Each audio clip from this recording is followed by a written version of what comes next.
The row of trees in the distance at the edge of the park was hazy and seemed to tremble in the heat. There was no escape from the sun. The dying yellow grass under my trainers was a thin blanket on the baked earth beneath it. "Why'd you drag me out here, Michael?"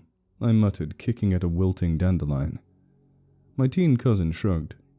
"Just wanted a drink. What's up?" "Did we have to walk right out in the open? We could have walked under the trees in the shade around the side in the cool. I'm burning to death out here." I may have been exaggerating just a bit, but the hot noon sun was beating down on my bare back and making my hair too hot to touch, giving me a headache. Michael chuckled a little but said nothing, carrying on across the park in long strides that I struggled to keep up with. It was the summer of 2003. The hottest in Britain for centuries. I carried my limp, sweat-soaked t-shirt in one hand, wearing nothing but royal blue football shorts and a pair of dusty black trainers. I'd left my hat at home on the sofa that morning and regretted it immediately. Michael, older than me by 6 years, was looking after me over the summer holidays whilst my parents worked. My mother was out long hours, working in the hospital in town, mostly caring for babies and the elderly who were suffering from heat stroke. Meanwhile, my father disappeared early in the morning on the packed London trains, and sometimes he didn't come home until after I went to bed. I spent most of the days out wandering with Michael, sometimes playing football or getting the bus to town for McDonald's. But today, the hottest it had been all week, we just drifted around the neighborhood seeking shade. At least, I was sheltered from the sun in the supermarket. The white aisles stretched down the store, as hot, flustered locals shoved shopping trolleys sluggishly up and down. I stood for a minute in the doorway as the blast of air conditioning dried the sweat that ran in streams down my face and neck. Michael had carried on to the aisle where they kept the refrigerated drinks, and I hurried around the pink-cheeked shoppers to find him. "Go on, Tommy, pick one. Whatever you like, mate," Michael smiled, as my eyes scanned over the coloured bottles. He gently shook a chocolate fudge-flavoured milkshake. I stood on my tiptoes to grab a blue energy drink off the top shelf, grinning, as my parents wouldn't normally let me have things like that. As we stood in the queue at the checkout, I wished I had lingered longer at the drinks fridge where it was cool. Hot air leaked in from the constant flurry of people leaving the store through the automatic doors. Behind me, a disheveled young mother slung groceries onto the checkout conveyor belt, while a toddler boy dressed only in a nappy sat in the front of the trolley, red-faced and grizzling. An elderly man in a floppy sun hat fiddled with coins in a little leather purse for his milk and newspaper at the till in front of us. The droning echo of the nameless background music played through speakers across the store, drowned out all the noise except for the random beeping from the checkouts. Soon we were back outside in the heat. I pulled open the cap of my drink with my teeth and sat against the wall in the shade, by the car park. Michael nursed his milkshake as I squeezed the cold fruity liquid into my mouth. The air was full of the sound of cars. Someone in a nearby garden was using a hedge trimmer, the shrill buzz cutting through the rest of the noise. I kept my eyes shut for a while to block out the sun that glared off of the windshields and wing mirrors, sipping my drink. A siren screamed down the road. Probably another old fellow who had keeled over after spending too long in his allotment tending to his vegetables. My mum said she had seen too many of them already this summer. Before long, Michael said that the car fumes were bugging him. So soon we were back to wandering the streets of our hometown. I tried to keep in the shade of the trees that hung over the paths. Michael didn't seem to care about the heat. His floppy, dark brown hair was soaking, and his normally pale, freckled shoulders were lobster red. His rubber flip-flops clapped as he walked. I still struggled to keep up with him, as he sauntered along sipping the last of his milkshake. I'd finished off the last of my drink, and now wished that I'd rationed it more carefully. Where are we even going? I asked sulkily. The heat was beginning to make me irritable. Can we go to the adventure playground? Them metal slides would be like sitting on a boiling kettle, mate. Rather you than me, mate, laughed Michael, still a stride ahead of me. But the swings might be alright. Or that big wooden frame. You'll be crawling with kids and all. You just get more hot running around anyway. I knew he was right, and I was too tired to argue. So I said nothing. We could go down to the canal. Should be cooler down there, Michael suggested. Whatever. Yeah, I shrugged. I hoped he was right as we headed away from the houses and down towards the path that snaked away into the trees. I didn't care much for the canals. Sometimes I would ride my bike down the towpath with Michael or my dad. If we cycled far enough, we could get as far as the retail park on the outskirts of the town by the football stadium to get a snack at the fried chicken shop. It was far too hot to go all that way today, though. Michael and I chatted about whatever came to mind as we strolled on the pale dirt with him later that evening. It wasn't much cooler than it was back in the neighborhood. A cool breeze occasionally came across over the water, but not as often as I would have liked. The thick leafy trees were too far back, behind a barbed wire fence on the side of the towpath, to offer much shade. He had just got Burnout 2 for his GameCube, and I was trying to convince him to let me play it later that afternoon. Even Michael was beginning to struggle, patting his sweaty face and neck with his dirty polo shirt. The air smelt of dry grass from the nearby fields, and birds chirped in the trees and bushes, scattering as we walked by. We hadn't walked far when the reeds and water plants became less thick on the bank. The brown water lapped at the mud gently. I stepped from the towpath and knelt down, splashing some of the cold water up on my arms. The water was slow, and the shapes of rocks were clear even through the clouds of dirt I had just disturbed. "Can I go in the water?" asked Michael, turning to look at where he hung back on the towpath. He scanned the water. "Why not? I mean, it's not too deep. Sure." I didn't care about how dirty the water was. I just needed to be somewhere cold. Normally, I wouldn't even consider swimming in there, but I wasn't allowed a paddling pool because of the hosepipe ban that was in effect because of the heat wave. And there were no leisure centers on the bus route. Michael joined me, kicking off his flip-flops as he stepped down into the canal. He walked along the bottom and stood with the water nearly up to his shoulders. "It's not bad actually, Tommy," he called. The skin on my back stung to touch. I couldn't wait to soothe it. In a couple of days it would be peeling off, and I scowled a little at the thought of finding colorless scraps of skin in my bed like I did last summer. I pulled off my shoes and moist white ankle socks, throwing them aside. Michael splashed in the water, and doggy paddled over to the far bank. I didn't care about my shorts getting wet. I hadn't been swimming since my school's poor excuse for lessons in an outside pool that barely came up to my waist. The thing was always full of drowned insects, and even a squirrel on one occasion that had climbed in under the pool cover and decayed as its corpse drifted about in there over the weekend. I usually skipped swimming class, though luckily I'd learned to swim with my dad when I was younger. I slid myself into the chilly but refreshing water through the plants until my feet were on the slimy rocks below. After a while, Michael jogged off back to his home to pick up some old rope from the garage to make a swing.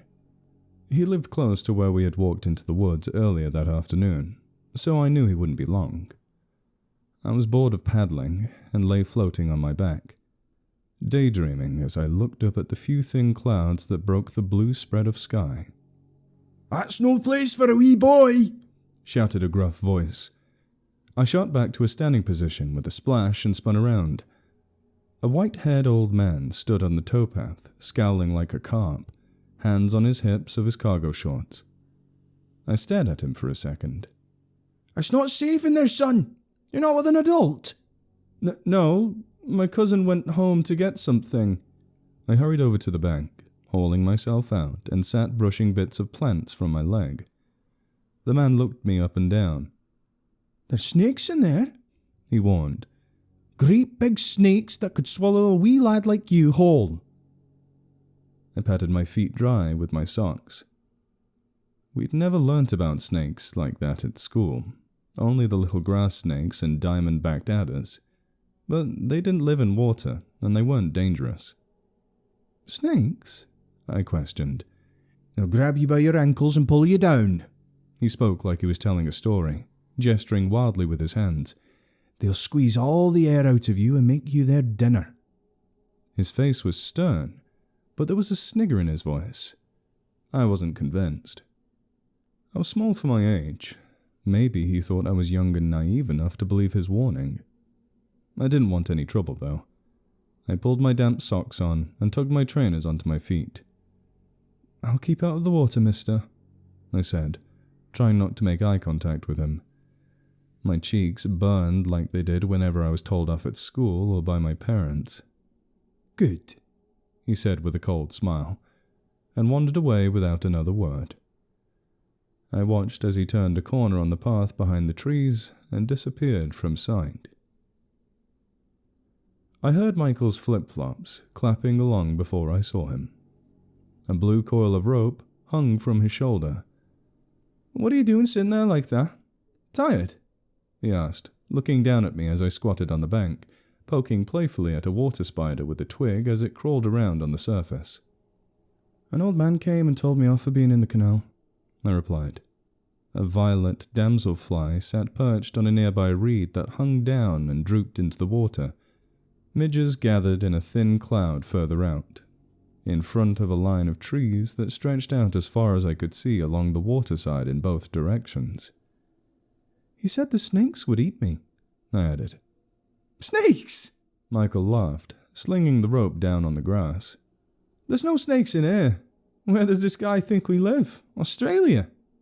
He kicked off his dusty flip-flops once again and climbed past me into the water, making the spider shoot off under the bulrushes. He wandered to a spot adjacent to where a thick tree limb jutted out over the towpath. "You didn't believe him, did you?"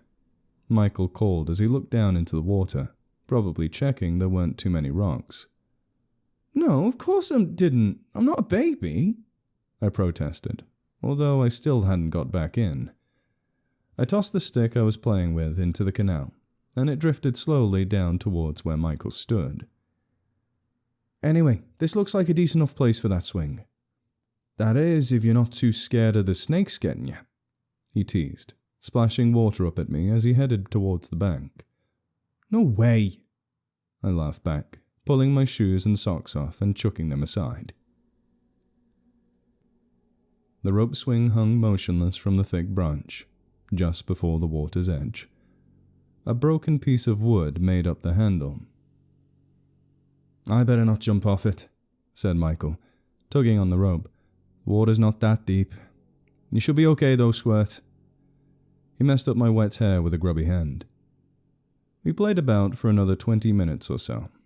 Michael drifted about idly, a mixture of doggy paddle and breaststroke, before laying down on the bank with a can of Coke he'd brought from his house. There was another one tucked in the reeds for me. No one disturbed us. Not a single dog walker or cyclist. I fooled around on the rope swing, letting go as I flew over the middle of the canal and dropping down into the water with a plop like a big pebble. My feet usually hit the bottom, but as long as I kept my knees bent as I hit the water, I was fine. The swing wasn't high. In fact, if I pointed my toes, they would drag in the water by the bank as I swung out. It was great fun. By 3 p.m., it was the hottest it had felt all day. My bare skin was burning, even as I played in the canal, and my eyes stung from sweat and dirty water. The sun had shifted its position so much that the shade once offered on the towpath was now non-existent. I swung out again, and my sweaty hand slipped from the smooth wood of the handle. I tumbled with a yelp into the water with a loud splash. I felt the hard points of rock digging into my ribs as my head cracked onto the floor of the canal. Pain shot from my wrist to my shoulder. The cold had knocked the breath from me, and my mouth was full of foul-tasting water. It filled my nose like a thick, sodden towel clamped over my face. Something slimy brushed against my leg. A strong hand grabbed onto my forearm and dragged me up. As soon as my face broke through the surface, I took a sharp breath, flailing about and sending water in all directions, grabbing at my cousin who was still trying to pull me away. He was still tall enough to stand and hold me over the side, where I soon got my breath back. I just slipped.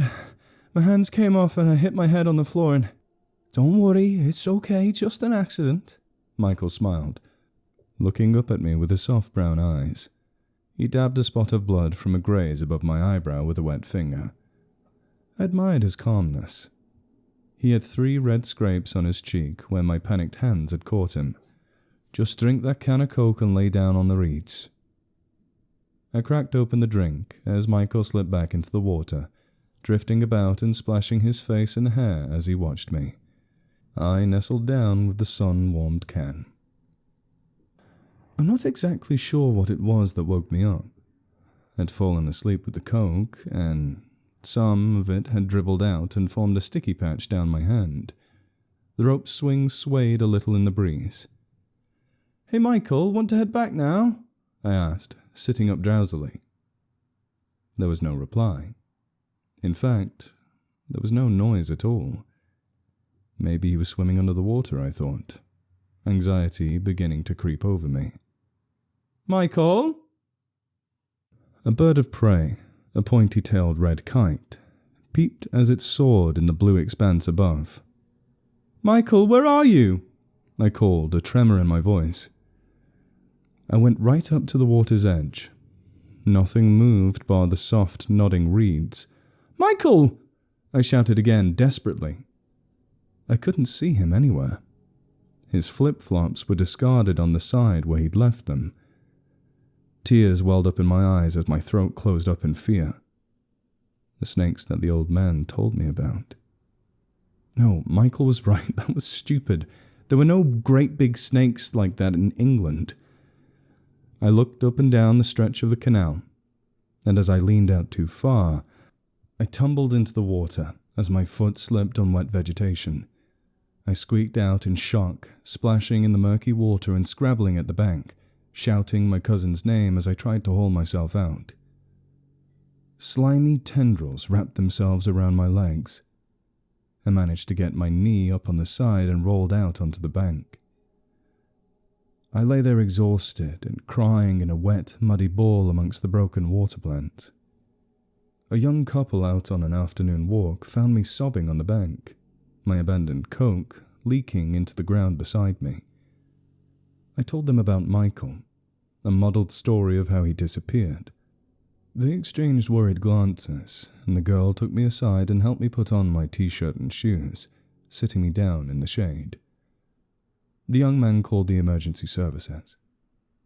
I watched him through tear-blurred vision as he wandered up and down a few meters of the canal side, peering into the water and frowning. He stayed on the phone, whilst the woman took me on a silent walk back to my aunt's house, where I was ushered upstairs. I curled up on the folding camp bed that I slept on when I stayed over, pulling my blanket over me despite the heat. I shoved my fingers into my ears as my aunt began to wail below. Screwing my eyes up tight, I hopelessly tried to convince myself that everything was fine, although I knew nothing would be the same again. They found Michael later that evening. I heard the footsteps of the police officer thudding up and down the hall's wooden floor, along with the sound of quiet muffled conversation mixed with my aunt's heartbreaking cries. Wrapped in my blanket, I sat huddled at the top of the stairs listening to snippets of the conversation, out of sight of anyone in the hall. Michael's body was found floating among the plants a little further downstream, snagged on a fallen tree limb. Something about cold water shock, hypothermia, slippery rocks, the weeds underwater. One of the policemen said he would go upstairs to speak to the younger cousin about what had happened. I couldn't listen to it anymore. I slunk quickly back to the bedroom, discarding the blanket on the carpet. Michael's bed was unmade from the morning. A couple of his t-shirts and socks lay scattered across the floor. Grubby water guns and a bag of unused water balloons sat in the corner of the room alongside a stack of beaten-up board game boxes and comics. A pair of GameCube controllers lay in the middle of the room by two beanbag chairs, a copy of Burnout 2 propped up against the purple console. I collapsed back down on my bed, the stuffy upstairs air making me sick and dizzy. The sun streamed onto me through the half-open window, where a fat blue-bottle fly buzzed angrily, throwing itself against the glass, unable to find a way out. The sound of slow, creaking footsteps came ever louder as someone headed up the stairs and across the landing towards the bedroom where Michael and I slept. I turned over to face the wall and began to cry.